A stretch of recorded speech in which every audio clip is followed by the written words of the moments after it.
Hello, everyone, and welcome back to the Real Clear Values podcast. Today, it is my pleasure and privilege to be speaking with Angie Hobbs, who is Professor Emerita of the Public Understanding of Philosophy at the University of Sheffield and author of the new book, Why Plato Matters Now, which has been published by Bloomsbury. Angie, welcome to the Real Clear Values podcast. Oh, it's wonderful to be here. Thank you for having me on.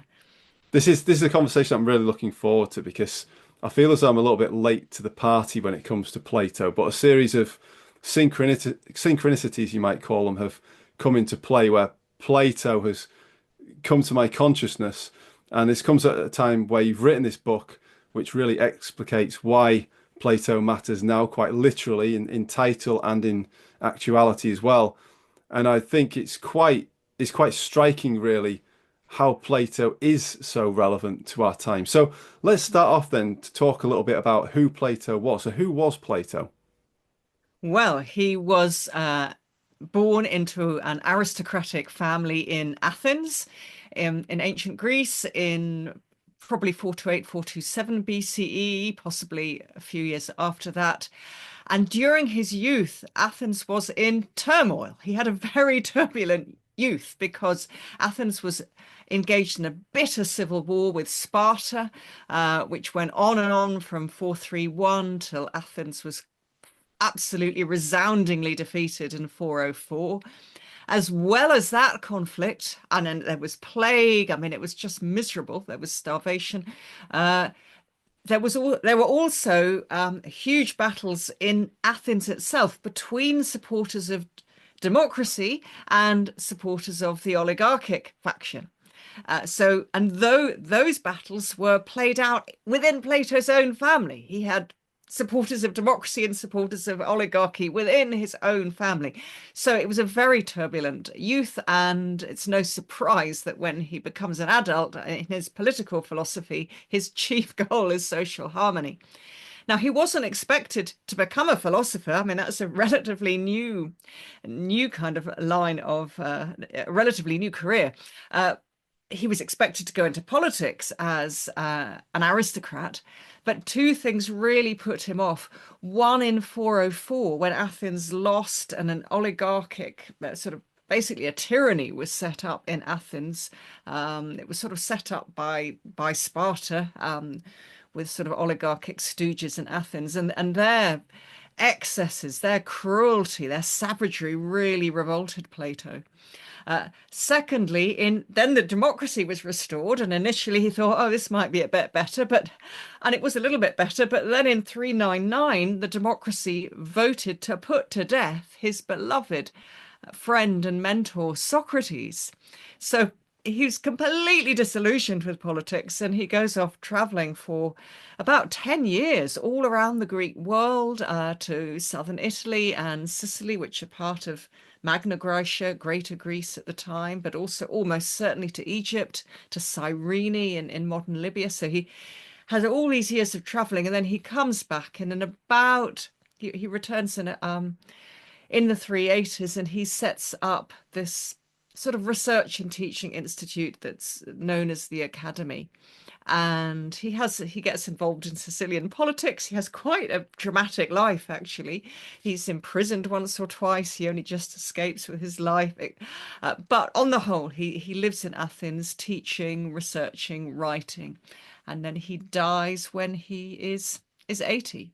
So it's a very full life, and he writes this enormously wide range of dialogues. So he never writes in his own voice, and I'm sure we'll talk more about why he chooses the dialogue form.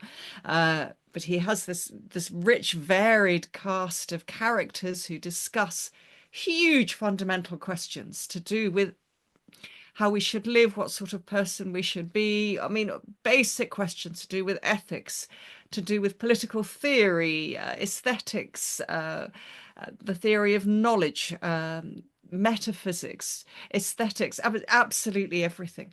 So, yeah, and it's an extraordinary legacy he's left us.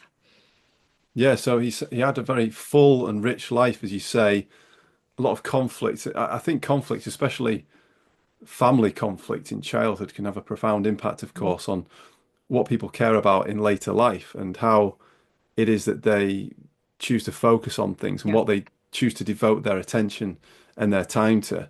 And so it is interesting. It's almost like he's a man of his time, but also he's thinking ahead as well, you know, with this philosophy that he's developing, the writing that he's doing. He's thinking about ideals, he's thinking about values, he's thinking of a vision, if you Mm. like. So if he was writing such a long time ago, let's get right to the heart of this. Why is he still relevant today? Oh, so many reasons. I'll just sort of start with three. So, firstly, his technique of the dialogue form, not writing in his own voice, not telling us directly what he thinks. And he doesn't tell us directly what to think ourselves. There are conversations. He's inviting us as the reader into the conversation. We have to think for ourselves, interpret for ourselves. We're part of the conversation. So this method of teaching, of writing, which I think is just enormously important, asking questions, getting us to think for ourselves. He always says you can't pour knowledge into people's heads. All you can do is turn people in the direction of the light and persuade them, prompt them that they will have a richer, more interesting, more productive, more worthwhile life if they think through these big issues for themselves. So that's the first thing. I mean, there are lots of other reasons he writes in the dialogue form, and I'm sure we'll come back to them. It's a form that enables him to show us various characters and their lives, and he connects the character and the life with the views and the philosophies they put forward. So he can say to us, look, if you follow this line of inquiry, this is how you might end up. Do you want to be this person? Do you want to live this kind of life? So that's really important. Secondly, and absolutely crucial for your podcast in Real Clear Values, is his approach to ethics, which we would now call an ethics of flourishing and virtue. If people are kind of nervous of the word flourishing, then well-being is fine, and it's important that it's not the same as happiness or pleasure. I'll come back to that in a second. And then this word virtue, again, if people are wary of the word virtue and think it sounds a bit Victorian and old-fashioned, it really just means moral and intellectual excellence. And he extends this ethics of flourishing and virtue to a politics of flourishing and virtue, politics with a small p, as in what relates to the polis, to the city-state, to the community. And now, why do I think this is so important? Because until relatively recently, this approach to ethics and political theory had gone out of fashion. And we were kind of caught in a bind between consequentialist ethical approaches, looking at the greatest good of the greatest number, what are the consequences of your actions, and what we might call an ethics of rights and duty. What actions is it permissible or impermissible to act out? So an example of the first consequentialism might be Bentham or John Stuart Mill. An example of the second might be Immanuel Kant. And that act-centered approach, they're both act-centered approaches, and they don't really speak to me. I really like this approach centered on flourishing and virtue because it looks at the whole person living a whole life. It asks these absolutely basic questions. How do you want to live? What sort of person do you want to be? I mean, we can all get into those questions. And I said I'd come back to this word flourishing. The Greek for it is eudaimonia. And it's not the same as our happiness. It can include feeling happy, but it's much more objective.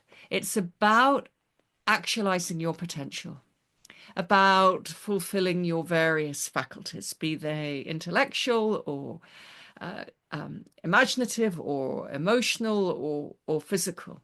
So it's about fulfilling your potential. And you can always aim to flourish, to try to fulfill your potential and exercise your faculties, even on those days when you're not feeling particularly happy. Even in those periods of your life when feeling happy is not really an option. It might not be possible. You might be in deep grief. It might not even be appropriate. I mean, imagine if you went and turned on the television now and you saw scenes of terrible suffering, be they in Gaza or Ukraine or the Sudan or wherever, and you just sort of laughed merrily. I mean, you'd be really not very well, would you, psychologically, to do that? You can't always feel happy. And you certainly can't always feel pleasure, but you can always, always ask yourselves, how can I best exercise my faculties, intellectual, emotional, all my faculties, in ways which make things just that little bit better, both for me and for my community? What can I do now, my little bit, to improve things? And that I find really positive. It's something to hang on to in life, particularly when things are difficult, challenging. I mean, the whole world's a bit of a mess right now. So I really love that ethical approach. And one of the key things is that Plato says in the Republic that this, what he says, flourishing is actually internal psychic harmony. He has a theory of our psyche, which is, he says, is divided into three faculties: reasoning faculty, or what he calls, which aims at truth and reality; what he calls our spirited or thermoedic faculty, which aims at victory, success, honor, glory, all that kind of thing; and our appetites, our appetitive faculty, which aims at pleasure, material wealth, etc. And Plato says your inner psychic harmony can only exist if your reason is in control of your other two faculties. And that inner psychic harmony, it constitutes both your flourishing, your well-being, if you like, and also, and this is crucial for your podcast, your virtue. Your moral virtues can only come about through this state of inner psychic harmony. So this is an extraordinarily important moment in Western thought, because before Plato and Socrates, things like justice and, they're all seen in terms of actions, things you did to other people. And Plato's saying, actually, the key thing, before we even get to how we act in the world and how we interact with other human beings, our key, and animals and so on, our key thing is our inner psychic state. He's moving everything inside and saying it's your responsibility. And this is another really important thing. He says it's not, I mean, he was very religious. He believed in, he may have believed in the Greek gods. It's more likely he believed in a single monotheist God. He's very religious, but he doesn't rely on God to sort of help you out. He says your well-being and your virtue is up to you. You've got to look inside yourself. You've got to take moral responsibility for your own lives. And I think this really speaks to your podcast. Yeah. So that is an approach which I find not just very rich in a general way, but I have applied it to all sorts of challenges and questions we're dealing with right now in education, in healthcare. It's something I've worked with the NHS on, how to prioritize waiting lists, for instance, and I've applied this ethics of flourishing and approach. It can be applied to all sorts of things in new technology, such as AI. I mean, how do we know? How do we know what we want from AI until we know what kind of life and community we want to create? Until we've got that bigger picture, how do we know what virtues we're going to try and instill in our AI systems? We don't. We've got to look at the bigger picture. In urban planning, environmental planning, so many things, I find this a really, really helpful approach. And I said there were three things. That's the second. The third, very briefly, because we're going to come back to this, I'm going to discuss it a lot, is Plato. Though he was not a great fan of direct democracy, after all, it had put Socrates to death, and he's not aware of our representational democracy. It doesn't exist at the time. He still thinks democracy is hugely better than tyranny. And he'd had direct experience of tyranny at the court of the tyrant Dionysius I in Syracuse. I said he'd been quasi in prison there. He only just escaped with his life. He hates tyranny, loathes it, and he gives to my knowledge, the most incisive analysis in the Republic of how a democracy can be subverted to a tyranny by an opportunistic demagogue, a populist leader, if we don't pay attention and if we don't hang on to solid moral principles and put them into action. Yeah, this is really fascinating on a number of levels. There's so much that can be unpicked and discussed at great length from what you've just mentioned there, without a doubt. One thing that really strikes me just listening to what you were saying there about this all starting with the individual, this idea of flourishing or the concept of flourishing within the individual. So the individual determining within themselves, who is it that I want to be?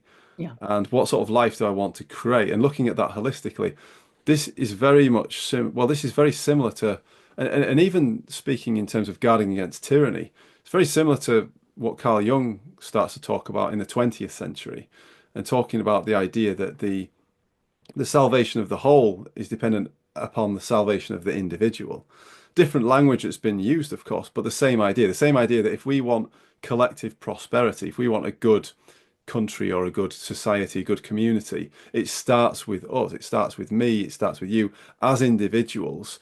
But more specifically than that, it starts with this idea of a vision, doesn't it? A vision for ourselves, of Yeah. aspiration for ourselves, and what sort of people we want to be, how we want to live. And that is really the starting point, isn't it? I think you're absolutely right. Now, I mean, I need to learn from you more about Jung. I'm no expert on Jung. I read a little. I've read a lot more Freud, but that's so interesting. And in fact, I will follow up your suggestion. I'm going to go now and read some more Jung. That is so interesting that these psychologists who have spent, like Jung, like Freud, I know they've got different psychologists, but they're devoting their whole life at looking at the human psyche.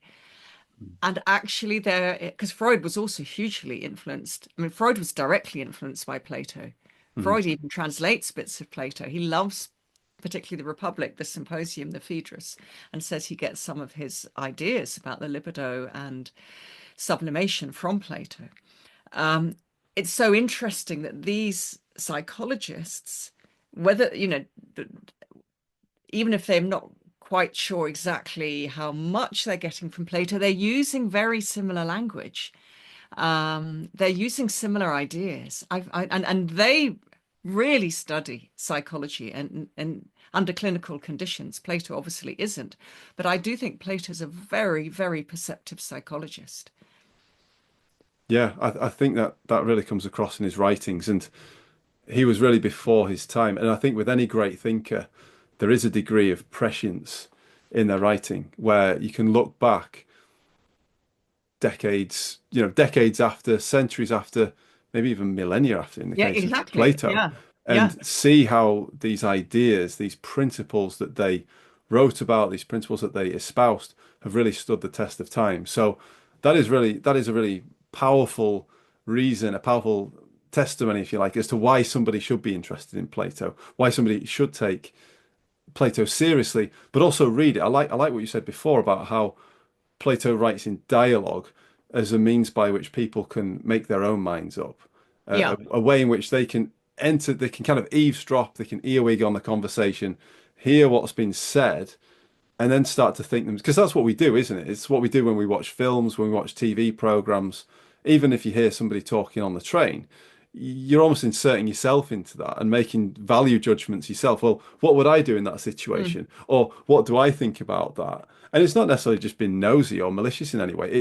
It's part of how we figure things out. We don't figure things out in a vacuum, in isolation. We do it in the context of other people and actual real life situations. So it's a very interesting style that Plato's got there. So just coming back to democracy then, Angie, and you mentioned about that and Plato, his experiences with that were not all positive, but particularly averse to tyranny. And you mentioned something about democracy's vulnerability. So Mm. what does Plato say about democracy's inherent weaknesses and vulnerabilities? I'm thinking specifically, just to kind of guide your answer ever so slightly, I'm thinking what he says in the Republic when he talks about democracy having this excessive desire for liberty at the expense of everything else. Because some people might now reading that out, some people might say, well, what's wrong with liberty? Liberty's good, isn't it? So let's elaborate on that a little bit and play with that, in terms of democracy's inherent weaknesses and the things that make it vulnerable to things like demagoguery and perhaps I, tyranny. yeah, such good questions. I mean, what's so great about Plato's portrait of democracy in the Republic is he's reasonably fair. He admits it has its charms. He says, it's fun, it's colorful, it's varied, it's a lot of fun to live in a democracy. You're not going to be bored. So he does admit there are charms to democracy, but he says that the trouble is it's chaotic, it's fickle. Democratic electorates change their mind literally from one day to the next. And the reason it's chaotic is it it's not grounded in fixed moral principles. And the reason it's not grounded in that is because espousers of this kind of democracy, they are overly keen on what they view freedom to be. And Plato makes distinctions between different kinds of freedom, and this is really important. He says what people in democracy they're in love with. They think they're in love with freedom. They're really in love with licentiousness, just doing whatever you feel like, just acting on a whim. I feel like doing this today. I'm going to go out and do that. Whereas for Plato, true freedom is about internal self-governance, with your reason in control of your appetites and desires and only allowing you to fulfill your most sort of valuable, your most worthwhile appetites and desires. Your reason kind of regulates what you should and shouldn't be acting out. And so Plato says this is a really important distinction. He even uses different phrases in the Greek for acting on a whim, doing whatever you feel like, and genuine freedom, which is internal self-control. Your real freedom comes from within when you are in control of yourself. And he says the trouble with people in democracies is they're not interested in internal self-governance, and that takes a bit of hard work. It takes a bit of restraint. It's not always easy to stick by your fixed principles. They want the easy way out. And that, he says, means that because they're chaotic and fickle, they're really inattentive to what's going on. They don't listen and watch carefully enough what people are doing to try to manipulate them. And they're very susceptible to flattery. So then you get this opportunistic populist leader comes along, a demagogue. And of course, democracy means rule by the people, but demagoguery means leading of the people. Okay, so that's a real problem. And because they're not paying attention to language, the language that they're using, but the language that the demagogue is using, they're happy to have all these moral terms and things subverted. They just want to be told what they want to hear. And the demagogue knows all this and makes wild promises. And particularly, and this speaks to your point, the demagogue, says Plato, always offers intoxicating quantities of the neat spirit of freedom. By freedom, meaning the kind of do as you feel like freedom that the democratic populists want, not the kind of inner self-control freedom that Plato thinks is real freedom. So they are absolutely vulnerable, basically, to being duped. And they are duped, says Plato. And the Democrat vote into power. The demagogue is voted into power by democratic means, and then, of course, starts to undermine all those democratic institutions. Yeah, and we've seen this throughout history, haven't we? We've certainly seen it in the 20th century when you think of what happened in Italy with Mussolini and, famously, of course, in Nazi Germany as well. These, ideas and of, possibly now around the world in yeah, well, countries we may not name, but that's going on right now in East and West, all around the world. yeah, it is. There's a book that was written a few years ago by an FT journalist, Gideon Rachman, on Oh yes, on yeah. strongmen, The Age of the Strongman, is it called? Yeah, The Age of the Strongman. I'm just looking behind me. It's right there. And it's very interesting because, like you say, it isn't just in one particular country. It's happening across the piece.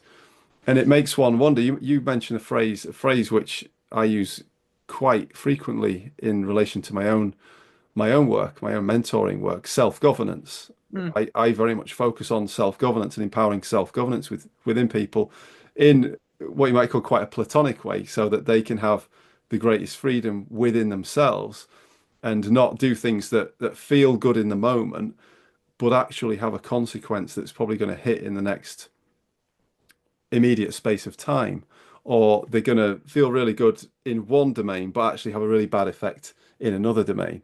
So it is that idea of holistic approach. It is that idea of being in control of ourselves, like you say, and not allowing ourselves to be led. Because what strikes me is that there is this sense of, I don't know if it's directly influenced by Nietzsche. Nietzsche is somebody I've spoken a lot about on the podcast, but there is this idea of with demagogues. It strikes me, if you would call Mussolini a demagogue, what's interesting is that he Oh, saw him, definitely. yeah, he saw himself as being, and maybe not even his cadre, because he was quite a solitary leader. Really, he didn't really have a trusted inner circle, which is interesting about him. But he certainly saw himself as above the masses, as knowing better than the masses. Therefore, I will lead the masses. They're just dumb sheep. They can't really think for themselves. They're not smart enough to make these decisions. I will lead them. And it's this almost, I know he was influenced by Nietzsche. I know he read a lot on Nietzsche, and he was certainly had this Nietzschean ideal of the, you know, the will to power and things like the Übermensch at play. But it is this idea that you know, I, not necessarily we, but in his case, I am above these dumb sheep, and I will lead them, and I will manipulate them through various promises and other things. And that's so interesting because also at the same time, these demagogues who are turning themselves into tyrants, yes, they're certainly very contemptuous of the people and very happy to cynically to manipulate them. But at the same time, they also publicly identify themselves with the people. I am the people. And Plato says that. So Plato's analysis of how the democracy is subverted to tyranny, I mean, I think is so relevant to look at, given what you've just said about what's been going on in at the 20th century and indeed right now in the 21st century. So Plato says you've got your demagogue been voted into power, starts off by creating a cult following around himself. Does this ring bells? Also starts to subvert the legal system and brings baseless charges against his opponents and has them baselessly punished by having corrupted the judicial system. So that's, I think, you know, hugely disturbing. Mm. Then the demagogue says, right, you know, I am the people. I am the champion of the people. If you oppose me, that means you are a hater of the people. And anybody who does oppose him is labeled a hater of the people and exiled or imprisoned or killed. That creates, of course, genuine enemies. And the demagogue starts to feel very increasingly suspicious. You talked about Mussolini not trusting really anybody to be in his inner circle. I mean, Plato's really astute about how demagogues, as they descend into tyranny, become more and more paranoid. And so that he says the demagogue creates first a bodyguard around himself and then a private army. I think we're seeing similar kinds of things happening in one or two countries, if not more, in the world right now. Uh, and then the demagogue also starts stirring up external conflicts, external wars, because that keeps the people fearful and feeling in need of a strong leader. I mean, why do people want strong leaders? It's nearly always because they're afraid and uncertain, and they think this strong man, usually a strong man, not often a strong woman, but usually a strong man, certainly in Plato's day, is going to kind of fix all the problems. And I can just hand over responsibility to him. Back to your point about never hand over your responsibility for your life to somebody else. So this demagogue is always stirring up in external conflicts. And this is a point we should really remember, because it was the poor who voted the demagogue into power, the demagogue needs people to stay poor, because otherwise they're going to go off, I don't know, vote Lib Dem or whatever. I mean, so he needs people to stay poor, because the poor and the less educated are his base. And so he does not want people to become wealthy or educated, and is hostile to wealth and education, or, for other people. He wants people to stay needy. And we need to remember that, I think. So, of course, the people become increasingly unhappy and say, well, this isn't why we voted you in. But by then it's too late. And the demagogue has turned himself with his private army and his bodyguard and everything into the full-blooded tyrant. And Plato says that the demagogue is now turns on against the people who voted him in, and the full-blooded tyrant is born. And it is this extraordinarily precise and psychologically acute and politically observant account of how democracies can really quite quickly become basically tyrannies. I mean, it took 6 months for Hitler and his henchmen to turn the Weimar Republic basically into a tyranny. And we're seeing it take about 6 months in various other countries around the world. It doesn't take long. And that's why Plato says we need to be attentive. We need to be attentive to the subversion of moral terms, to the misuse of words like freedom, and the misuse of words like democracy. These people, they don't say, oh, I'm against freedom of democracy. They say they're for them, but they misuse the terms. Plato says, and Plato says, you've got to look within yourself, keep taking responsibility for your own lives, for your own moral agency, or you're going to be had, you're going to be duped, you're going to give away your power without realizing it. And when you do realize it, it will be too late. So it really is a warning from history here. It's very stark. I mean, Plato doesn't mince his words. When he says the full-blooded tyrant is born, he says the man has become a wolf. So Yes. he does not mince his words. Yeah. Yeah. Wolf. That's an interesting analogy when you think of some of the historical figures that we've mentioned, and the likenesses there. That's very interesting. But I've got to say, Angie, as well, and thinking of this as a dialogue, if you like, I can imagine somebody listening to this and thinking, oh well, this is a problem of the right. It's those people on the right, they're the ones that are to blame. But we've got to remember, of course, that none of this happens in a vacuum, does it? So the tyrant the demagogue that becomes a tyrant, the tyrant that then becomes a wolf, doesn't come in a vacuum. And it does go back to what Plato says about this excessive desire for liberty, and this lack of principle, this licentiousness, because this is really what characterizes things, societies like the Weimar Republic as well. It was because certain things were going in a certain direction that allowed the Nazis to use their sense of order, if you like, to bring things back to heel. So the devil is in the detail on this as well, in terms of looking at, actually, well, it isn't just the bad guy, the demagogue or the strongman who comes along, because we can liken this to ourselves as well and say, well, have we, as democracies, have we had our houses in order before certain people have come along? And we have to look at ourselves. We have to look at the principles, the moral principles that we've lived by. How have our societies gone? Have certain problems been properly addressed? Because if not, like you say, somebody is prepared, will be, or is prepared to come along with an easy answer.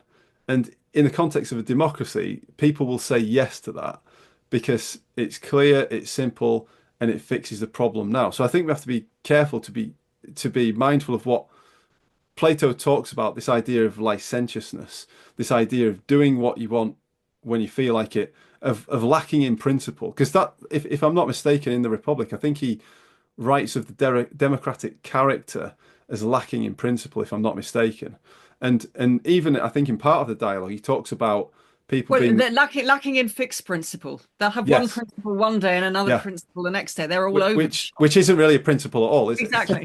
It's just a whim. It's just I feel like doing this today, therefore I will do it. Or I don't feel like doing this today, therefore I won't do it. So anybody who knows anything about keeping themselves fit and healthy knows that that doesn't really work very well when it comes to eating healthily and not eating Yeah. unhealthily. That's Yeah. just Yeah. a simple example, but it applies more broadly. If we think about the stewardship and the responsibility that we have over our own bodies, over our own selves, likewise, we have that same stewardship over our households, over our communities, our societies, democracy itself. So all of this is happening in a principle, but I just thought it's really important to say that because all this stuff that Plato talks about very much mirrors us.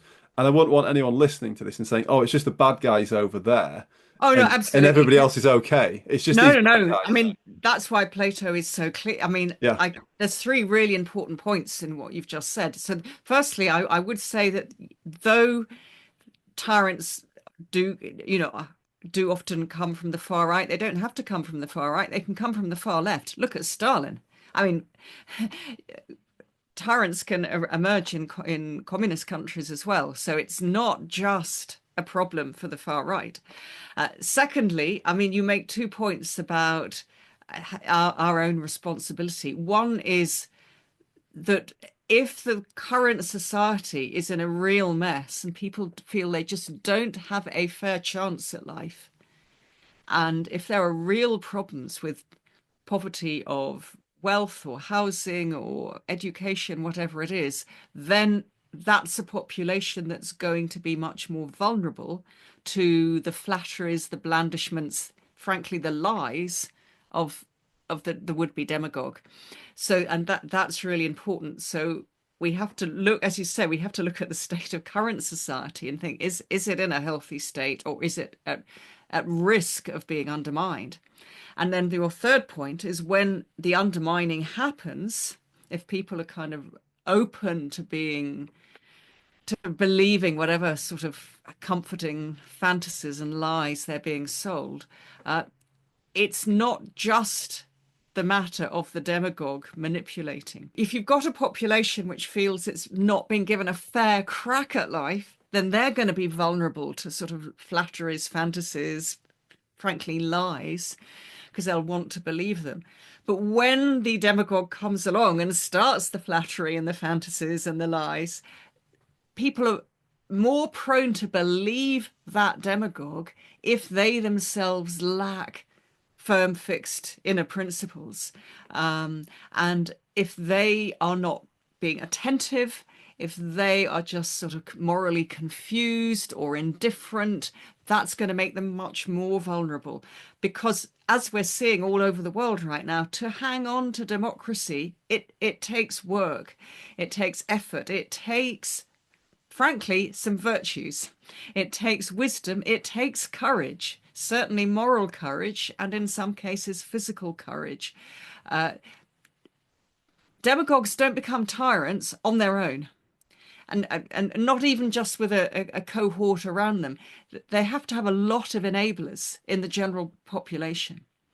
And that enabling happens when people don't pay attention, when people are not grounded in firm inner beliefs and values, which they are prepared to put effort into putting into practice. I mean, tyranny does not happen in a vacuum. It's enabled, and it's usually a mixture of inattention, laziness, sort of surface hedonism, cowardice. All those things enable tyranny to happen. yeah, yeah. Well, there's quite a list there, and I think we have been definitely. I think we've been in an age of hedonism. I think you can look at the latter, well, certainly the second half of the 20th century, you might call that an age of hedonism. Societally, I think it's been quite, well, more and more hedonistic. And we've had a lot of ease, we've had a lot of luxury compared to, I say luxury, I mean, just for average people now, they're experiencing what would have been classed as great luxuries to people in previous generations. And hedonism has been, I mean, it's an endemic part of our societies. All you've got to do is look at social media and the things that get the most clicks, the most likes, the habits that people have, the habits that certainly a lot of young men have, and they promise pleasure in the short term, but they don't deliver in the long term. They don't give people what they really want in what they, as in themselves, really want in the long term. So you mentioned some of the pitfalls there, Angie, some of the things that we've got to look out for, some of the things we've got to be careful of, the need to have these inner principles, this inner sense of virtue, this moral compass. Mm. What are some of those principles according to Plato, and how do we engender them within ourselves? Okay, I mean, just to say quickly, I mean, Plato's not against pleasure. He says at the end of the Republic that actually the most flourishing life, which will also be the most virtuous life, is also the most pleasurable life. But by pleasure, he is talking about a sort of a rich inner fulfillment in a long-term way, not just about Not hedonism. this, not as we understand hedonism, not the kind No. of quick fix surface, quick instant gratification kind of thing. Mm, That's not it. He's not yeah. against pleasure. He just No. thinks we've misunderstood where it really lies, and we go for the quick easy fix, which actually in the long run will not give us the most pleasurable life. It will actually lead to all sorts of physical, moral, and intellectual problems. Anyway, yeah, so what are the well, the virtues that he's particularly interested in wisdom, courage, justice, and so Frosino, which is sort of temperance or self-control. And how do you acquire them? Well, initially, before you can even really understand the why, you have to practice them. And you do that as a young child by emulating role models. And that's why he says role models in a society are so important, that you give children the right models, both in terms of actual living human beings, but also in terms of the literature that they're reading. I mean, if he was alive now, he'd be looking at social media, films, videos, and so on. It's really, really important, because even before our reason has fully developed, and he thinks it doesn't really start to develop properly till we're about 10, but he says a lot of our values and our moral principles have been fixed long before we're 10.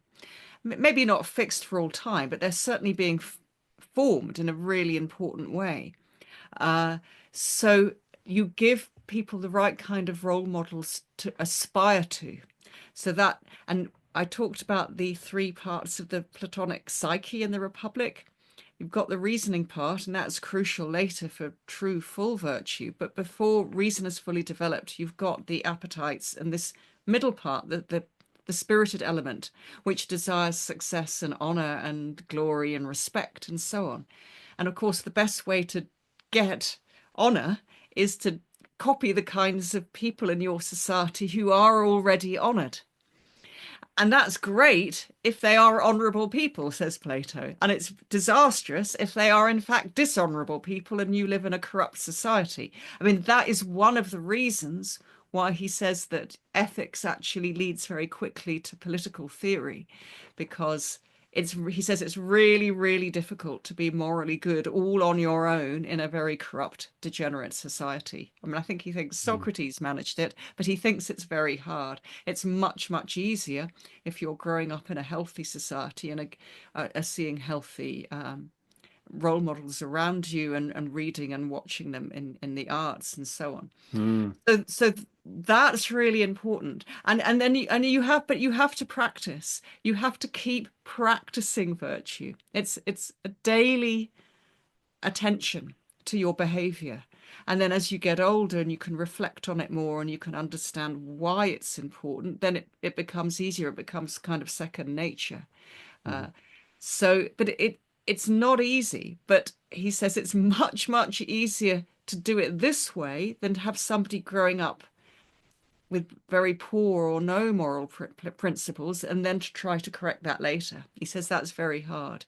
yeah. So he says it's really worth putting into the effort yourself, but also if you are in a position as a parent or an educator, of guiding the young. He says that is actually going to be much quicker for society in the long run to stop people becoming bad in the first place. And he Mm. says children aren't born bad. They're not born bad. They're born able to go either way. He doesn't Yeah. think there's any, he does not believe in innate sin or anything like that. He says Mm. we're born very plastic, very malleable, able to be molded. Yes. And that's why he says it's so important to pay attention to education, not just formal education, but the kind of informal education we get just by walking down a street and looking at the architecture in our city, or the statues, or walking through the parks, or the local countryside. All those kinds of things are helping to shape and form us. And that's why he says it's really important to think about all these, the community as a whole and the environment as a whole. Uh, and that's it's what's so interesting to me is the Republic is probably one of the two most influential, for better or worse, political works of political theory of all time, along with Marx's Das Kapital and Manifesto. I mean, and yet there's almost nothing about law in it. There are very few laws in the Republic. It's all about education. Yeah.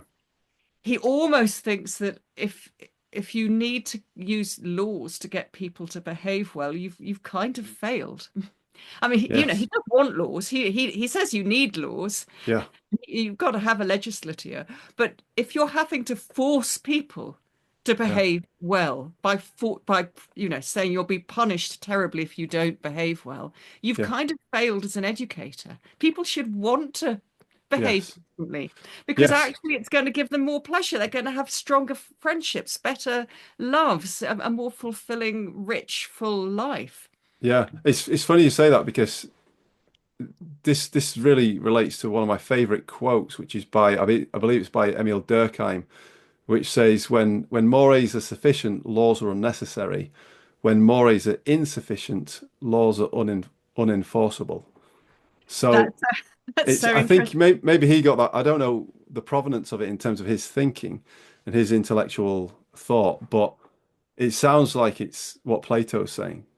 It sounds like very much we rely, society relies on mores, it relies on values, it relies on the quality of the environment as a whole because we rely on each other. And moreover, it's interesting to think about this in terms of, I suppose, in terms of neuroscience and what we now know about the brain. Neuroplasticity is something that, has been written about, researched, and spoken about an awful lot in the past 10, 20 years or so.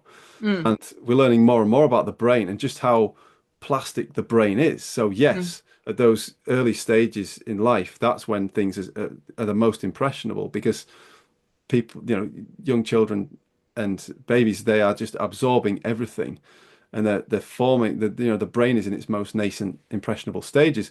But more and more we're realizing just even as adults how impressionable we are. So it's not just the kids, but it's also adults as well. So neuroplasticity is a thing throughout throughout life. We are manipulable, we are influenceable, our brains are plastic, and they do, it's not that they can change, it's that they do change all the time. So it seems like Plato was well ahead of his time in terms of understanding the importance of environment on behavior, mores, democracy, and society as a whole, but also in understanding how we need to repeat behaviors, how we need to form mm. habits as well, to Yeah. embed these values in who we are as individuals and characters. And that idea that you mentioned before is about, having principles, like you said before, is not about just doing what you want when you feel like and not what you want when you don't feel like it. It's about making commitments. It's about characters, really about how you show up on your worst day. Do you Mm, do the thing that you've committed to do on your worst day or mm, not? And that's character. And I think in many respects, because life now is so much easier than it has been for previous generations because of technology and various other things, it's that much easier to not have character and to, oh, I'll do it tomorrow, or I won't do it because I've got another shiny object to look at instead. So yeah, so much that's fascinating about this, and so much that really speaks to the relevance of Plato now. Yeah, absolutely. Oh, I'll go and look up that Durkheim quote as well. Another author I've only read a little of, so thank you for that. Uh, yes, I mean, Plato does think we become less plastic as we get older. I mean, I don't think he thinks we're ever completely incurable, possibly. I mean, but he does put the emphasis on really early training. And as Plato gets older, he gets a bit more pessimistic about whether a philosopher ruler is ever going to emerge. And so in his final book, written long after the Republic, called The Laws, there are 12 books of incredibly detailed laws, monitoring excessively every detail of our private and public lives, far too much. However, even in that book, each law has a lengthy preamble, much longer than the law itself, designed to explain the law to the people and explain to them why it's a good thing for them to follow this law, how it's in their interest to follow this law. So even when he's introducing laws in the book called The Laws, there's still a lot of education, a lot of persuasion. And also in his final book, The Laws, the theme of education is still absolutely central. And we should note he wants women to be educated as well as men. And in the laws, it's really interesting. Even in the womb, Plato says he wants dance classes for pregnant women. Uh, Sadly, not because he's particularly thinking about the health of the pregnant woman's body, but because he says that will instill a sense of rhythm and harmony in the developing fetus. I mean, that's so ahead of its time. I remember when Yeah. I was pregnant, playing my my sort of growing baby in the womb, lots of Bach and Mozart and things. Which she did quite enjoy. I would feel her, moving around to them. What she really enjoyed, I remember I was watching Glastonbury when I was fairly near to giving birth, and she was really, really let rip in the womb when Robbie Williams came on. Saying, let me entertain you. And I thought, oh no, I've played her all this Bach and Mozart and whale music. And she did enjoy that, but It's the she's pop music really that got going. her. It's really going for Glastonbury. Anyway, so I mean, that is extraordinarily ahead of its time. He's Mm. writing this in the fourth century BCE, these ideas. So yeah, really, really interesting. I Yeah, mean, yeah, and again, the message is the same, that though he is very religious, basically, whether we live a good life or not is up to us. yes. You can't rely on external saviors. You can't rely on fate. It's up to you how Mm. you live your life and how your life turns out. And it's quite hard work as a message. I mean, a lot of people don't want to hear it because it means taking responsibility, but it's also incredibly empowering. Yes, it is. It really is.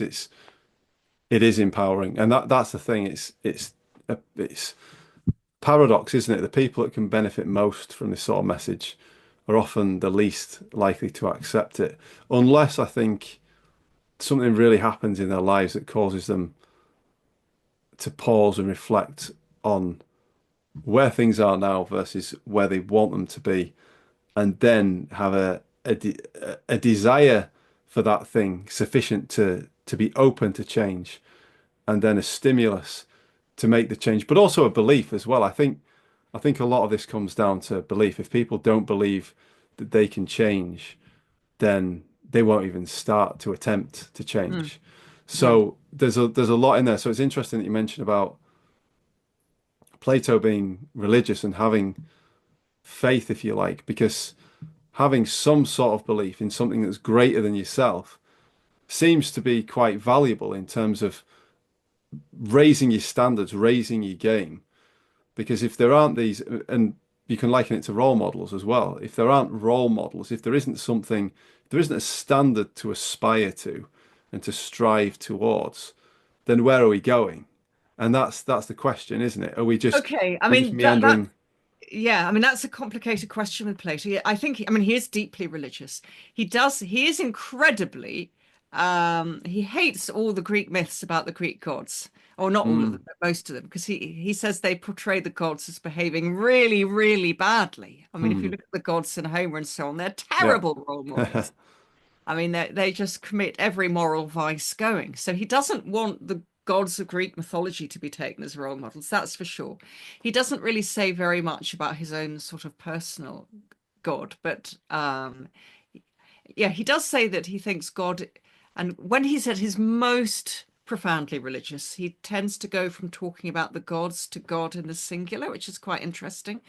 And he Yes. does say that God is all good but not all powerful, which is really interesting. He deals with the problem of evil by just saying God does not have power over everything in the world. There's bits of the cosmos which are where God is absent, which kind of untouched by God, and that's where evil resides. The evil Mm. is a kind of absence of God for Plato. So Yeah. that's how he deals with the huge moral problem about the problem of evil. If God is good, why do bad things happen? And Plato's answer is God is completely good, but God does not have total power over Mm. every aspect of the cosmos. So that's quite interesting. But yes, I mean and that's why he's always trying to set up new role models and new heroes. So one of his, it's a lifelong project for Plato to set up Socrates as a new hero and a much better hero, he thinks, than Achilles and Odysseus, and the Homeric warlords, because who he thinks can behave really badly at times. Well, they do, but Plato's saying, look, to be a hero, you don't have to be on a battlefield. You don't have to be waving a sword. You can be somebody who stands up for, and if necessary, gives your life for truth and justice, as Socrates did. And that can be a new kind of hero. So again, he's really interested in your questions. How do we become good? Who are our role models? Who do we aspire to be? And and possibly a certain new kind of conception of the divine. But certainly in the human world, people like Socrates. I mean, I think he'd approve of people like Martin Luther King and so on. Yeah.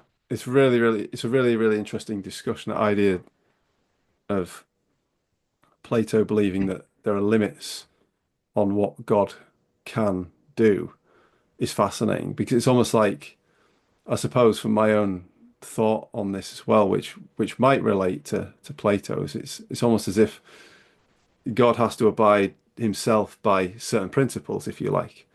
And so therefore, and again, it speaks this idea that principles are always at play. It's almost like, I suppose, a really simple analogy or example is like the law of gravity. I might not like the law of gravity, but my opinion on the law of gravity doesn't make it any less so. If I go to the edge of the window and I fall out, I'm going to hit the floor, Mm, whether I like it or not. That principle is at play. I think the same thing exists with moral principles as well. We can stamp our feet and say we don't like them, and we've had this a lot in our democracies where people this sense of iconoclasm and pulling down all these institutions and turning things on their head. We've had this with the postmodernists and postmodernism, and that's done a great deal to create disorientation, I think, within our societies and question a lot of what we would say a good principle. So this very idea of what is a good principle, what is good, what is bad, is really, really, really important. But I think as you've explained it, I think Plato can help us to define within ourselves through this idea of flourishing, through this idea of virtue in a holistic, long-term way. Perhaps that's how we can overcome this iconoclasm of morality, if you like, this iconoclasm of what are good principles and this is old fashioned, that's old fashioned. Maybe we can sidestep that altogether and say, well, actually, who do I want to be and what is going to be best for me in the long term and not just in the next 5 minutes, not mm. just for the next evening or another short-term period. Maybe Plato can really help us to get a sense of morality that is going to be virtuous or beneficial not just to ourselves for sure, but also to others as well over a longer period of time. I think that's absolutely right. I mean, as I make clear in the book, I certainly don't agree with all the views that Plato puts into the mouth of characters like Socrates. I don't believe that the ideally just state in the Republic is ideal. It's got lots of problems. Nevertheless, despite that, despite the fact that I disagree with a lot of things in Plato, I've just, he is my favorite philosopher. I've learned so much from him, and about, this exactly what you say, that if you don't understand that your flourishing and your moral and intellectual excellences are intimately intertwined, if you don't understand that, and if you don't work to achieve the fulfillment of your flourishing and your excellences, which are basically the same thing, you're just going to have a much worse life than you might have done. And you're certainly going to be at risk of doing damage to your community. So it will help yourself and your community to hang on to these basic lessons. And as I said, we don't have to believe everything he says, but I think the core of what he says, it stood the test of time. It stood over 2,300 years, or basically 400 years now. It stood the test of time. So I think we should pay attention to that. We've got a huge amount to learn from him, and he really, really, really does matter now. Fantastic.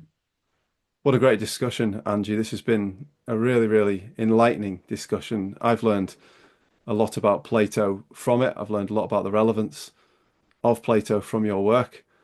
And I just give another shout out just at the end of the call to your book, Why Plato Matters Now Why, by Pete? Angie Hobbs. Yeah, for those watching on YouTube, you'll be able to see the book itself. It's got a really nice front cover as well, a nice image there with yeah, it's a really well designed cover. It's from published by Bloomsbury, but it is available on Amazon. I imagine it'll be in Waterstones and all other good Oh yeah, bookshops as W.H. well. Smith, independent booksellers, and Yeah, I've just recorded the audiobook as well. I was locked excellent. up in a recording studio for 3 days recording the audiobook. So yeah, well, thank you so much. I've really enjoyed our discussion. I've learned more about Jung and Durkheim. I'll go and follow up those leads. So I've learned from you too, and that's how the best discussions should go, isn't it? That we all learn from each other. So thank you. Well, thank you, Angie, for your time on the Real Clear Values podcast. Thank you so much.